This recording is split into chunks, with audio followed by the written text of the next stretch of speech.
반갑습니다. 부동산 투자 여행의 박일입니다. 지난 시간에 좀 어려운 내용을 말씀드렸죠.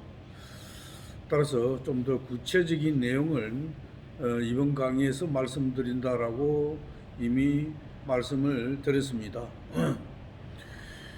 아직까지도 지난 강의에서 내용을 실행을 옮기지 못하신 분들은 죄송하지만 다시 한 번 더 힘을 내시고 여러분들 자신과 가족을 위해서 노후를 대비해서 어떻게 할 것인가라는 것을 가슴 깊이 새긴다면 분명히 실행에 옮길 것으로 저는 그렇게 생각을 합니다.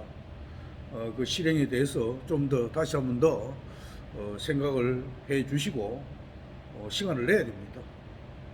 자, 오늘 강의는 좀 더 지난번에 말씀드린 내용에서 구체적인 내용을 말씀드린다라고 했습니다. 먼저 도시 기본 계획의 내용을 보면은 교통이라는 게 있습니다. 여러분들이 거주하고 있는 지역이 도로가 어떻게 될 것인지, 철도가 어떻게 될 것인지에 대한 내용이 이미 계획이 다 나와가 있습니다.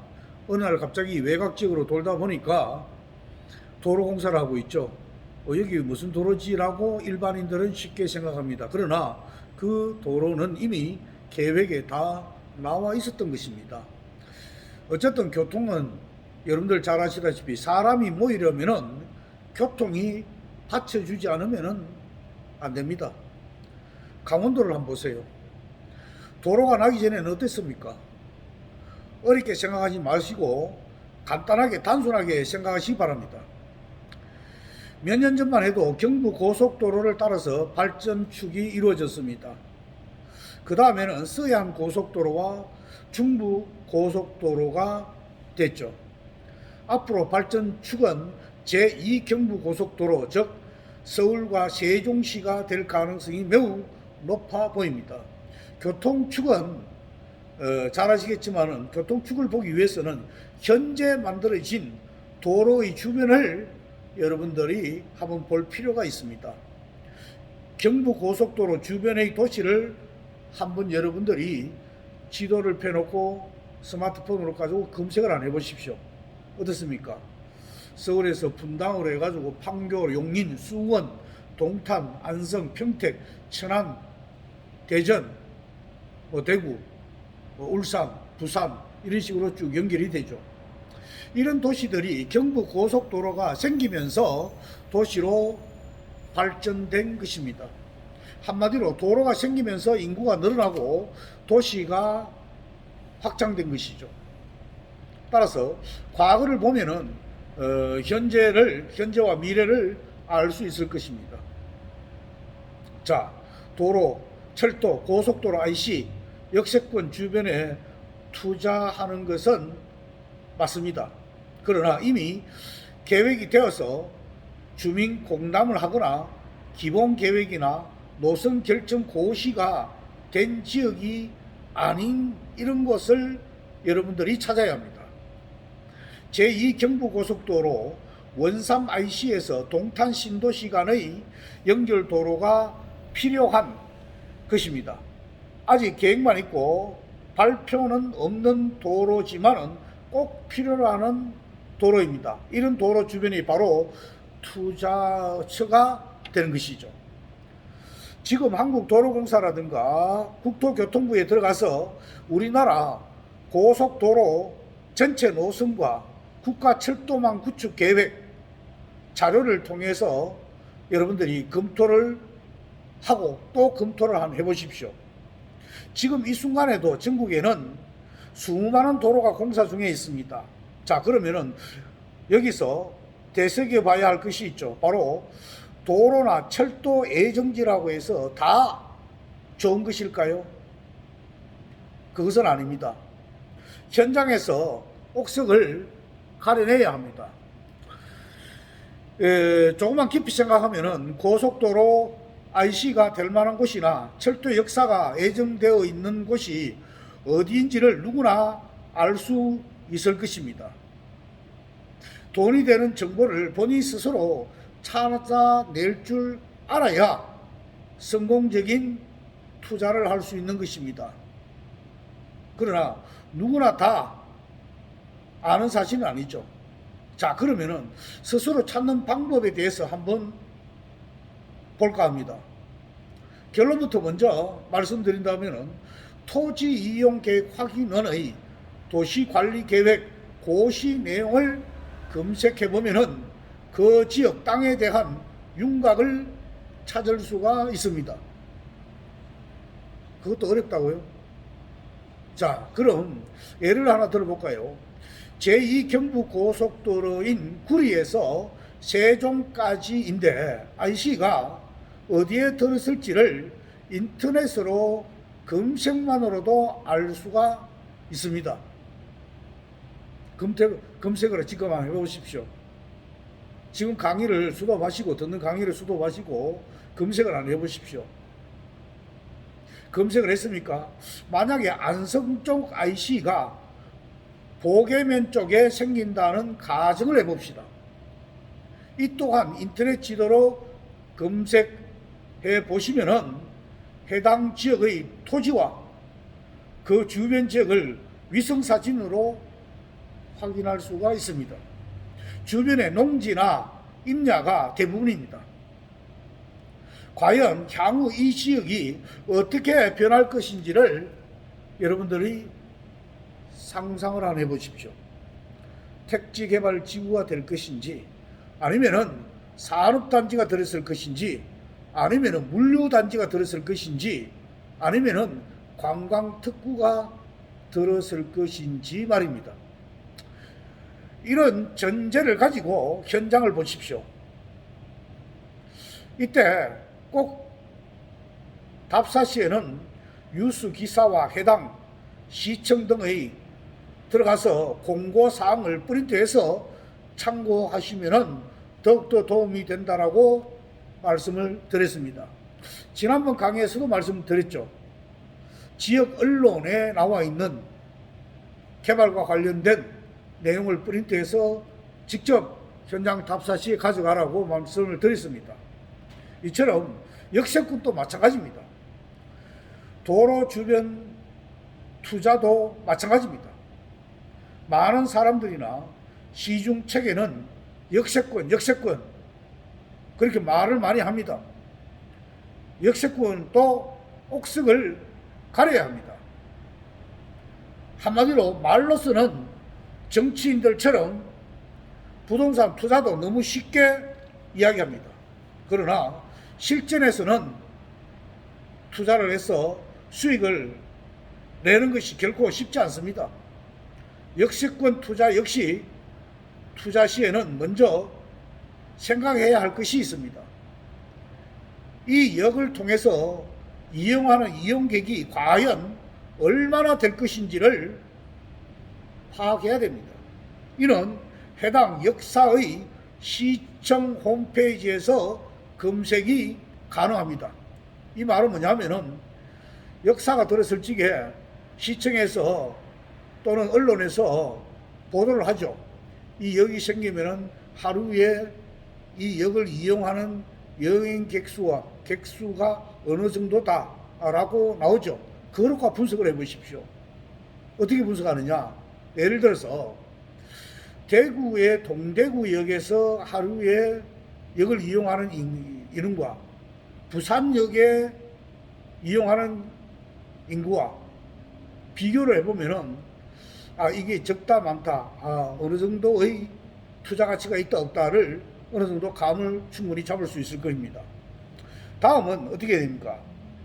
필히 잘 알아야 될 게 언제 착공해서 언제 완공되는지, 지금의 토지 가격과 향후 토지 가격이 어떻게 변할 것인지를 알아야 합니다. 이런 것들을 모르고 투자한다는 것은 한마디로 백전백패입니다. 결론적으로 말씀드리자면은 아무리 좋은 근거 자료를 가지고 있다 하더라도 가능성이 낮거나 또는 된다고 해도 별로 나아질 것이 없는 정보에 현혹돼서 투자를 하시면 안 된다는 것입니다. 다음은 도로 주변 투자 시에 알아야 할 내용을 말씀드리겠습니다. 도로가 건설되면 수용되는 도로 토지의 경우에 보상금이 나오죠. 보상금이 나옵니다. 여기서 보상금은 어떻게 책정되는지를 알고 접근해야 됩니다. 많은 법률적인 내용을 접어두더라도 기본적인 내용은 알아야 된다 이 말이죠. 자, 조기 수용권은 사업구역이 지정된 시점이 사업인정 고시일로 이 시점의 표준지 공시지가를 기준으로 보상을 해서 전면 수용하고, 단계별 집행계획은 실시계획을 사업인정 고시일로 보기 때문에 실시계획이 있던 연도의 표준지 공시지가로 보상금이 책정이 되는 겁니다. 자, 여기서 사업인정 고시일이 바로 효력이 발생하는 조기 수용권인지 아니면은 실시계획이 확정된 시점을 사업인정 고시일로 보아서 수용권을 발생하는 확정 수용권인지를 반드시 확인해야 한다는 것입니다. 확인은 토지의 시청 해당 부서에다가 전화를 하면 알 수 있습니다. 이를 확인하지 않고 해서 투자를 하게 되면 어떻겠습니까? 매수 가격보다 보상 가격이 낮게 나와서 손해를 보는 경우가 우리 주변에 많이 있습니다. 아울러 사업이 곧 진행될 것 같은 지역은 수용해서 빠진 지역을 매수해야 됩니다. 많은 지역의 수용 가격은 시세보다 사실 낮습니다. 그러나 보상금이 나올 때 그 지역은 가격이 또 한 번 올라갑니다. 따라서 수용해서 빠진 지역, 한마디로 그 주변 지역을 매수하는 것이 정답입니다.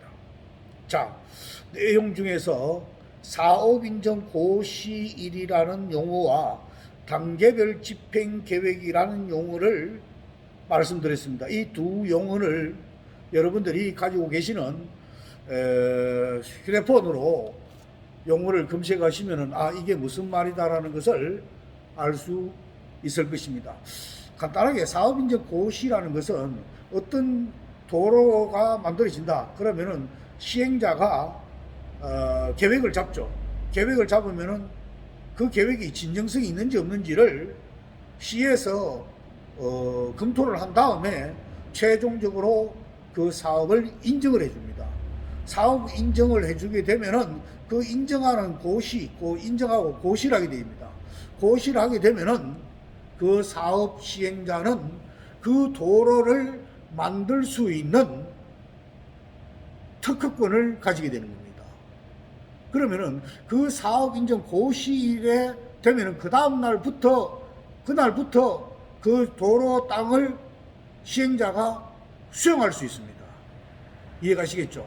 좀 더 구체적인 내용은 여러분들 가지고 계시는 폰으로 한번 용어를 검색해서 이해를 좀 하시기 바랍니다. 다음으로는 봐야 할 것이 택지개발지구와 산업단지입니다. 산업단지가 늘어나는 토지는 당연히 원재료가 되겠죠. 그렇게 되면 토지 가격은 당연히 상승하게 되는 것은 두말할 필요가 없습니다. 중요한 것은 그런 지역이 어딘지를 스스로 파악하고 분석할 수 있는 사람들은 분명히 대박을 맛볼 수가 있을 것입니다. 요즘처럼 산업단지 한두 군데에 생기는 것은 큰 이슈거리도 아닙니다. 웬만한 시에는 10개 아니 20개 넘는 산업단지가 있습니다. 과연 그럴까요? 그러면 인터넷에 들어가서 전국의 산업단지 현황을 검색하시면 현재 진행 중인 산업단지와 분양이 어떻게 됐는지, 즉 분양률을 조사해 보면 확실한 근거를 알 수가 있을 것입니다. 예를 들어서 울산시의 경우에 27곳으로서 9,900 면적이 지금 산업단지로 지정되어 있습니다. 이것도 역시 마찬가지로 2017년도의 현황입니다. 가장 많은 것은 경남입니다. 205곳이요. 다음이 경기도 170곳입니다. 동남권인 울산, 부산, 창원 등에도 산업단지가 많습니다. 그러나 조선 경제의 침체로 퇴색을 하고 있습니다. 오히려 전남이 산업단지 면적이 많다는 것이 특색이라면 특색입니다.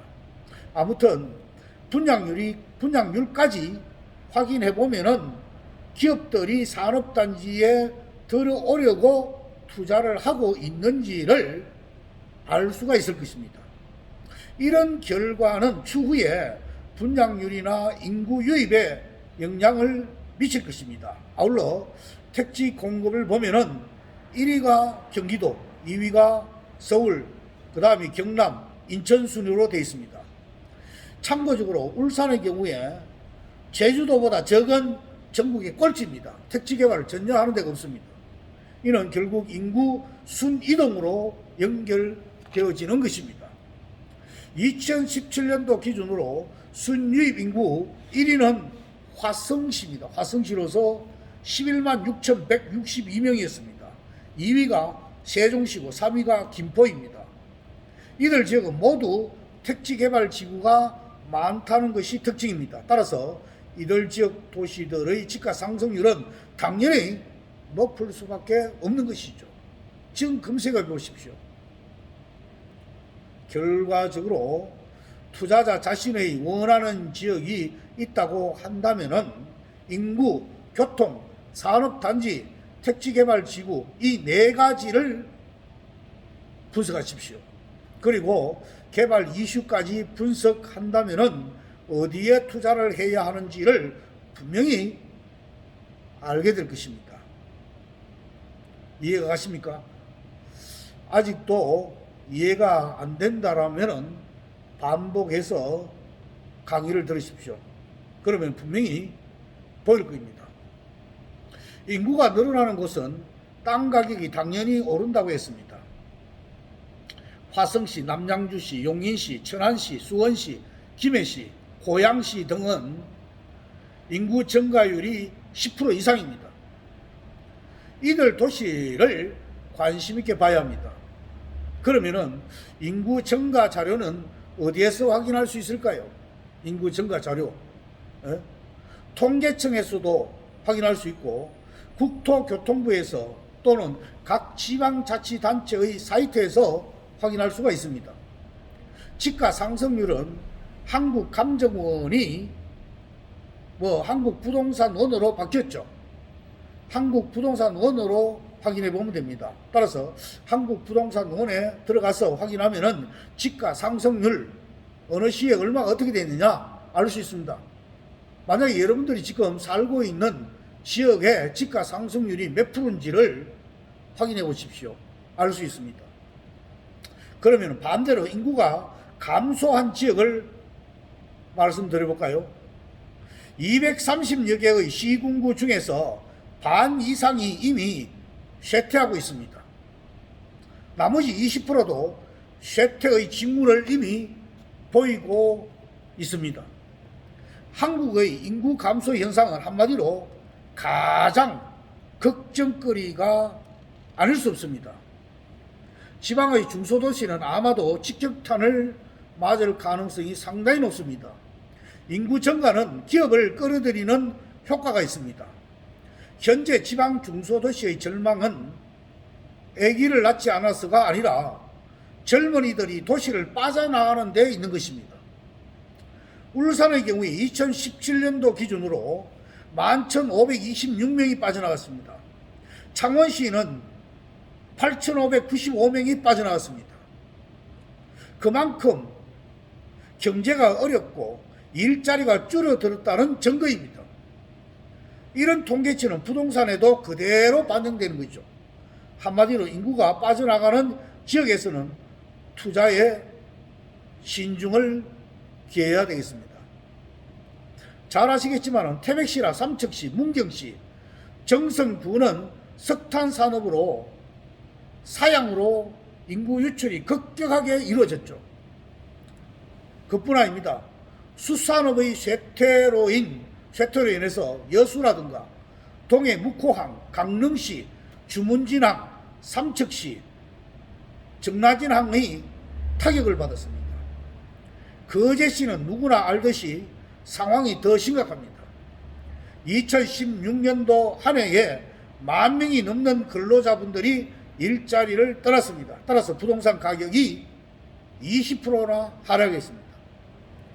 여기에다가 대도시, 중소도시 간의 고속교통수단의 개통은 중소도시에 치명타를 입히고 있습니다. 왜 그럴까요? 제가 방금 말씀드린 이유가 뭘까요? 바로 빨대 효과 때문입니다. 우리나라는 일자리 대체율이 높은 창의적인 직종인 수도권이나 대도시에 집중되어 있습니다. 반면에 단순 노무직이나 서비스업종 자동화로 한마디로 사라지기 쉬운 직종들은 지방 중소도시들에 많이 포진되어 있습니다.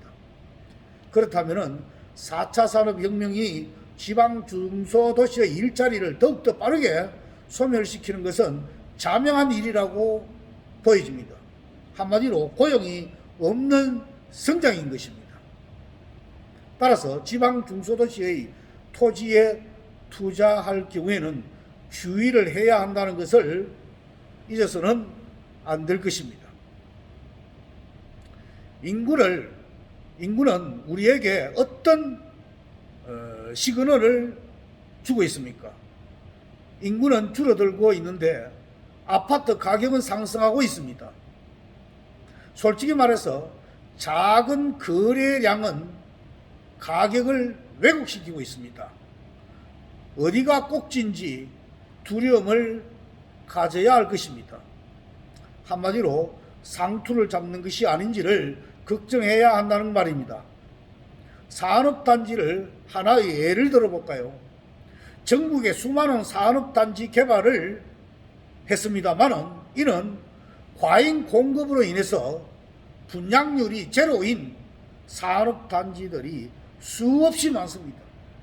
주변에 일거리가 없으면은 성공할 가능성이 당연히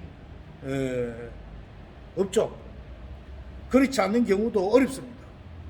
중소도시의 외곽에 택지를 개발하는 것도 건설업자와 부동산의 소유자들이 합작품인 경우도 많습니다. 건설업자는 아파트를 분양해서 이익을 보고 토지 소유자들은 비싼 값에 토지를 팔 수 있어서 좋고, 이것이 지방 중소도시들이 처한 현실인 것입니다. 참으로 어려운 시대인 것만은 분명해 보입니다. 모든 지방자치단체들이 소망하는 것이 바로 인구를 늘리는 것입니다. 그래서 도시기본계획을 만들 때 지방자치단체들이 가장 신경을 많이 쓰는 것이 바로 인구에 대한 것입니다. 여기에 문제가 있습니다. 거의 대다수 지방자치단체들은 인구를 터무니없이 많이 증가시킨다는 것입니다. 참고로 진천군의 인구는 2017년 기준 7만 명이 조금 더 됩니다. 그런데 2030년 도시기본계획에 보면 인구를 15만 명으로 잡고 있습니다. 말도 안 되는 소리죠.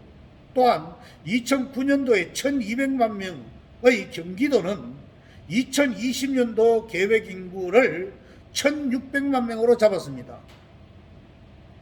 2017년도 경기도 인구는 1250만 명에 불과합니다. 과연 그래 될까요? 이는 다른 시도 역시 마찬가지입니다. 강원도는 100만 명을 증가시키고 있고요. 충청북도는 40만 명, 충청남도는 140만 명, 전라북도는 75만 명, 전라남도는 80만 명, 경상북도 120만 명, 경남이 120만 명, 제주도가 80만 명 증가한다고 계획이 나와 있습니다. 인구가 줄어들 것으로 예상한 곳은 서울시 한 곳뿐입니다. 앞에서 언급한 전국의 지자체들이 뻥튀기 한 인구가 모두 1,300명입니다. 현재 우리나라 인구가 5,100만 명인데 계획대로 한다면 10년 채 안 남은 기간에 실제 인구가 26%나 늘어난다는 말입니다. 한마디로 의의가 없다라고 표현할 수밖에 없겠습니다. 인구를 뻥튀기 하게 되면은 도시기본계획이 한마디로 엉망진창이 됩니다. 왜냐하면 인구에 따라서 그 도시의 환경, 주거, 교통, 이 계획이 전부 다 달라지기 때문이죠. 결과는 어렵게 낸 세금으로 텅 빈 산업단지라든가 적막감이 감도는 도로도 생길 수 있습니다. 한마디로 결과가 참담하다라고 표현할 수밖에 없겠습니다. 따라서 투자자는 뜬구름 잡는 도시기본계획에 현혹되지 말아야 합니다. 쉽게 말해서 산업단지나 택지개발지구의 분양률이 높은 곳에 투자를 해야 한다는 것입니다. 앞으로 2040년쯤 되면은 우리나라 지방의 군 단위 도시를 10개 정도가 없어질 것이라고 기록한 보도자료를 봤습니다. 지금까지는 인구의 증가가 자연스러운 현상으로 우리는 별다른 신경을 쓰지 않고 살고 있습니다. 인구 감소 또한 생활로 느낄 수가 없었다는 것입니다. 그러나 학교가 폐교되고 경로당과 요양원들이 늘어나고 있습니다. 인구수는 2030년까지 5,216만 명으로 증가할 것이고 가구수는 현재 1,959만에서 2030년 2,394만으로 증가할 예정입니다. 주택수는 현재 1,637만 호에서 2030년까지 증가할 가구가 주택수를 추가적으로 757만 호를 필요로 하게 됩니다. 인구 1,000명당 주택수가 400호 이상이 되기까지는 주거 불안이 지속될 것이라고 보고 있습니다. 미처 느끼지 못하는 사이에 이런 인구 감소가 다가오고 있습니다. 그러다 보니 당연히 준비도 못하고 있는 것입니다. 따라서 투자도 과거와는 달리 고민이 깊어질 수밖에 없는 것입니다. 자, 그러면은 앞에서 언급한 교통, 인구, 산단, 택지개발지구 플러스 알파 개발 이슈를 분석하고 투자를 해야 할 것입니다. 여기에 한 가지 짚고 넘어갈까 합니다. 바로 방금 말씀드린 교통, 인구, 산업단지와 택지개발지구 플러스 알파가 바로 토지의 가격에 영향을 과연 줄까 하는 것이 문제가 되겠습니다. 쉽게 표현하면 어디에 투자할까? 그 해답은 간단합니다. 토지 가격이 오를 지역과 왜 올랐는지를 확인하면 알 수가 있습니다. 즉 지가 상승률이 해답인 것입니다. 여러분들이 지금 거주하고 있는 지역의 지가가 매 년도별 몇 프로 올랐는지, 또 전국의 지가 상승률이 가장 많이 오른 지역은 어디인지 한번 리스트를 만들어 보십시오. 그래서 많이 오른 지역, 올라가고 있는 지역, 그 지역을 두세 곳 선정을 먼저 하십시오. 그러고 난 다음에 그 지역의 국토종합계획이나 도시기본계획, 도시관리계획을 순차적으로 공부하면은 분명히 대박 날 것을 저는 믿어 싶지 않습니다. 강의 내용이 조금씩 연계가 되다 보니 길어지는데 여러분들이 지루함을 이해하시고 들어주시면 고맙겠습니다. 오늘은 여기까지 하겠습니다. 감사합니다.